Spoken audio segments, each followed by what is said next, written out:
बुजुर्गों का क्या है, पहले तो सेवा मांगते हैं, उसके बाद में मेवा मांगते हैं। श्राद्ध का तो खर्चा ही है, नहीं डालेंगे हम तो। अरे दीदी, मम्मी जी आई थी मेरे पास, पापा जी का श्राद्ध है आज। आज है? तो मैंने तो मना कर दिया। तुम लोग तो मना ही करते हो। पापा जी का हॉस्पिटल में ऑपरेशन हुआ था, तब मैं ही रही थी वहां पर 2 रात की नींद निकाली थी मैंने। तू तो मिलने भी नहीं गई। दीदी, आपके कौन से पैसे लगे थे? आपने और भाई साहब ने कौन से भर भर के पैसे लगाए थे? वो तो पापा जी के थे पैसे। हॉस्पिटल में तो कोई भी बैठ सकता है, चाय नाश्ता ही तो करना होता है। हम पर तो नाम मत लगाओ। चाहे आप सरा डालना है तो डाल देना, पीछे की बात मत उखाड़ो। अजीब बात करती है, मिलने तो चली जाती। माँ बाप नहीं थे क्या तुम्हारे? तुम्हारा कोई फर्ज नहीं बनता क्या? दीदी, श्राद्ध की बात हो रही है, एक बार डाल दिया ना तो बस पूरी जिंदगी डालना पड़ेगा। आप डालो तो डाल देना, मैं तो नहीं डाल रही। और बाद में मुझे सुनाना मत कि बड़े भाई ने डाल दिया, बड़ी भाभी ने डाल दिया, फिर मैं सुनूंगी नहीं। हम क्यों डाले श्राद्ध? सब कुछ बड़ा ही बड़ा भाई करे, हम तो नहीं करेंगे। मैं तो कह दूंगी मम्मी जी को। तुम लोग ही नहीं करे तो हम क्यों करें? हम क्यों डाले? हम क्यों करें? मना कर दूंगी मैं तो मम्मी जी को। वो ही नहीं डाल रही, हम क्यों डाले? बेटा, आज तेरे पापा का पहला श्राद्ध है, तैयारी कर ले। मम्मी जी देखो, खर्चा लगता है। अब छोटा बेटा करेगा तो हम भी कर देंगे अब। अरे तो बेटा, तेरे पापा का पहला ही श्राद्ध है, पापा है वो तुम्हारे, कितना कुछ किया है उन्होंने। खर्चा की क्या बात होती है बेटा?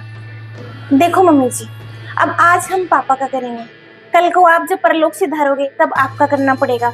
अब मैं पापा का करूंगी, आपका नहीं करूंगी, तो वैसे लोग मुझ पर थू थू करेंगे कि सास का नहीं किया, ससुर का किया। अब मम्मी जी खर्चा लगता है। अब एक बार तो है नहीं कि श्राद्ध एक बार कर दिया मैंने तो आगे मुझे करना नहीं पड़ेगा। जब तक जीऊंगी ना तब तक करना पड़ेगा। बस एक बार कर लिया तो कर लिया, फिर छूटेगा नहीं मम्मी जी।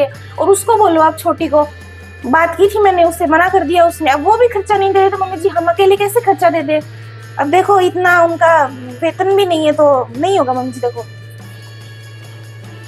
बेटा, मुझे तो तूने जीते जी मार दिया। तू वही है क्या? मुझे समझ ही नहीं आ रहा। तू तो बड़ी अच्छी थी। बेटे से ही बात कर लूंगी मैं, तू रहने दे। मम्मी जी, बेटे से बात करने की कोई जरूरत नहीं है।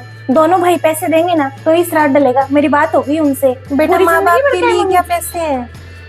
मम्मी जी, अब पंडितों को बैठाएंगे क्या? ऐसे ही बैठा दे क्या? पूरा सम्मान नहीं करेंगे तो वैसे दिक्कत हो जाएगी। फिर कल को आपका डालना पड़ेगा।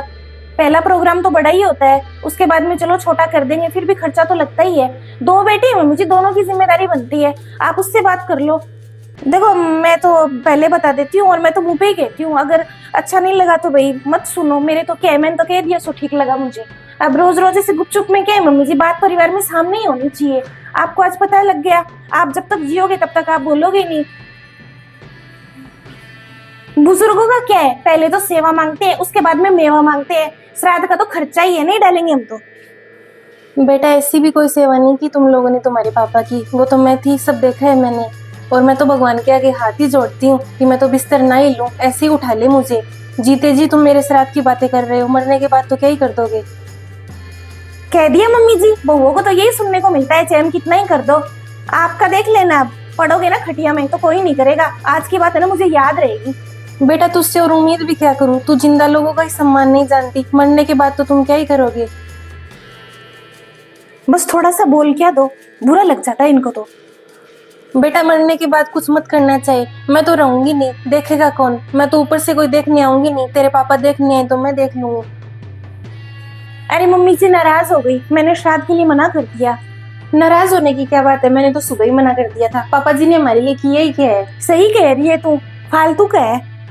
सही किया दीदी आपने। मुझसे तो कढ़ाई के पास खड़ा नहीं रह जाता। पूरियां निकालो, खीर बनाओ, क्या है ये? पूरी जिंदगी का हो जाता है फिर।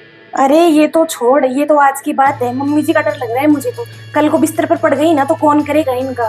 हे भगवान, मैं तो पापा जी के वहां 2 दिन रही थी ना हॉस्पिटल में, इतने में मैं तो थक गई थी, सच बता रही हूँ। सही है दीदी, हॉस्पिटल में कितने दिन रख लेंगे? बिस्तर पर पड़ जाए तो घर पर ही सेवा करनी पड़ेगी। मुझसे तो दीदी नहीं होगा, मैं तो मायके चली जाऊंगी। तू तो चली जाएगी, फिर मुझे रहना पड़ेगा। इसके चिक्की के पापा है ना, कहेंगे कर दे कर दे। क्या करूं, हे भगवान।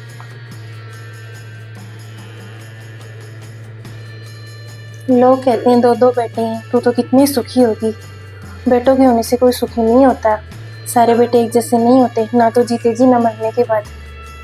अब पापा जी ने इतना किया भी क्या है हमारे लिए, जो भाई उनके लिए श्राद्ध डाले? खर्चा नहीं लगता? सही कह रहे हो दीदी आप। पापा जी ने जितना जोड़ा है ना, उतना तो उनके श्राद्ध में उड़ा देंगे हम। हाँ सही कह रही है तो। ज्यादा बेटे होने से ना तो कोई माँ बाप की ज्यादा सेवा होती है, ना ही कोई सम्मान होता है। एक श्राद्ध ही तो डालना है इसके पापा का। मैं कहाँ कह रही हूँ तू इतना इतना कर, पर नहीं।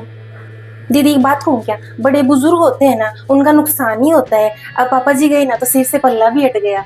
सही कह रही है मम्मी जी, और निपट जाए ना तो काम ही बन जाए। सूट पहनेंगे, मैं तो कहती हूँ हाँ। बहुत अच्छी अच्छी चल रही है। दीदी मैं तो मायके जाऊंगी, मेरी दादी जी का श्राद्ध है, आप तो जाए। हाँ, अब मैं तो रोटी बनाती हूँ, क्या है ये साथ रात छोड़। बेटा श्राद्ध पर कलेश मत करो, तुम्हारे पापा की आत्मा को मत मारो। मैं गहने लेकर आई हूँ मेरे, जीते जी इनका बंटवारा कर देती हूँ, वरना ये सुनने को मिलेगा जैसे पापा के लिए सुनने को मिल रहा है। तेरे पापा ने कोई कमी नहीं छोड़ी, इतना अच्छा घर सब कुछ जोड़ कर गए हैं, फिर भी उनके जाने के बाद में तुम ऐसी नीची बातें कर रही हो कि पापा ने हमारे लिए किए क्या है। ऐसे ही तू बेटा बाहर बोल रही थी, पापा ने हमारे लिए किए क्या है। इतना अच्छा घर दे दिया, तुम लोगों की शादी कर दी, लड़कों को इतना पढ़ा लिखा दिया, नौकरी लगवा दी। बाद में कहोगी बेटा तुम, सास तो गहने ही नहीं देकर गई, पता नहीं कहाँ रख गई, हमें तो कुछ दिया ही नहीं। ये लो पूरे है इसमें, आधे आधे दोनों बांट लेना। और माँ बाप का क्या फर्ज होता है, पाल पोस दे, बड़ा कर दे, अच्छे से रख ले। बेटा बुजुर्गों का श्राद्ध है ना, एक सम्मान होता है, लेकिन आजकल की पीढ़ी पर तो ये बोझ बनता जा रहा है। तुम लोग ये नहीं सोचते कि श्राद्ध डालते हैं उस दिन पूरी याद ताजा हो जाती है, भावनाओं से जुड़े होते हैं, ब्राह्मणों का सम्मान होता है। बेटा माँ बाप तुम्हारे लिए पूरी जिंदगी जोड़ते हैं, लेकिन तुम उनके लिए एक दिन 4 पूरियां और खीर की कटोरी नहीं बना सकती। बेटा तू सेवा की बात कर रही थी ना, तुम दोनों से क्या तो मैं सेवा करवाऊंगी, तुम्हारे बच्चे हुए थे, तुम भी तो बिस्तर पर थी, कितना कुछ किया है मैंने तुम्हारे लिए। पर माँ है ना, कभी गिनाती नहीं है। तुम तो बस एक भाई कर देगा, वो नहीं करेगा तो दूसरा कर देगा, हम तो नहीं करेंगे।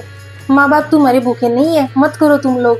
पूत के पग तो पालने में दिख जाते हैं, हमें तो पता ही है, पर बस मेरे तो ये था कि कह दूं एक बार। मम्मी जी माफ कर दो, सुबह ऊंची आवाज में आपसे बात की थी और श्राद्ध के लिए भी मना कर दिया। मम्मी जी मुझसे भी गलती होगी, मैंने कह दिया था पापा जी का श्राद्ध नहीं डालेंगे। बेटा भाइयों को देख कर ही काम करती हो क्या तुम लोग, पहले माँ बाप को भी देख लिया करो, उन्होंने तुम्हारे लिए कितना कुछ किया है। माँ बाप बीमार हो जाए तो बोझ बन जाते हैं, वो भाई कर देगा, वो नहीं कर रहा तो मैं भी नहीं करूंगा, श्राद्ध वो नहीं डाल रहा तो मैं भी नहीं डालूंगा। तुम कुछ मत करो, सारे फर्ज माँ बाप के ही होते हैं, बच्चों का कोई फर्ज नहीं होता। वो तो तुम्हारे बच्चे बड़े होंगे ना और वो ऐसा करेंगे, तब तुम्हें पता चलेगा। बच्चे जो देखेंगे वही सीखेंगे, और तुम तो बहुत अच्छा सिखा रही हो उनको। मम्मी जी माफ तो आप क्या ही करोगे, बोली हम इतने नीचे गए। बेटा माँ बाप माफ कर देते हैं, अगर तुम लोग गाली भी दोगे ना और अगले ही पल हंस दोगे ना तो भी माँ बाप माफ कर देते हैं। मैंने तो कह दिया, तुम्हें जो सही लगे वो तुम लोग कर लो। डाल देंगे मम्मी जी श्राद्ध, हाँ मिलकर डाल देंगे दोनों भाई, कोई बात नहीं मम्मी जी, ठीक है।